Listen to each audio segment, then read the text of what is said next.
ഇന്ന് മഞ്ഞൾ വെട്ടി. വായോ, അത് ക്ലീൻ ചെയ്യാൻ പോയാലോ? നല്ല മണ്ണുണ്ട്, അതിന് നല്ലതുപോലെ ക്ലീൻ ചെയ്ത് എടുക്കണം. ഇത് ക്ലീൻ ചെയ്തെടുത്തത്, ഇതിനെ ഒരു 5-6 വെള്ളം നല്ലതുപോലെ വാഷ് ചെയ്യണം. വാഷ് ചെയ്ത് ഒരു ഇഡ്ഡലി പാത്രത്തിൽ വെച്ച് ആവി കയറ്റണം.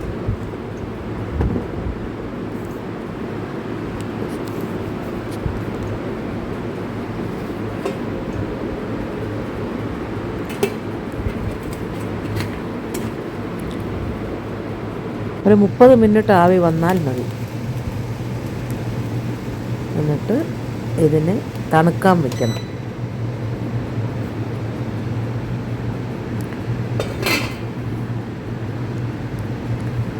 തണുത്ത് കഴിയുമ്പോൾ ഇതിനെ വെയിലത്തിട്ട് ഉണക്കാം. അടുത്ത വീഡിയോയിൽ ബാക്കി കാണാം.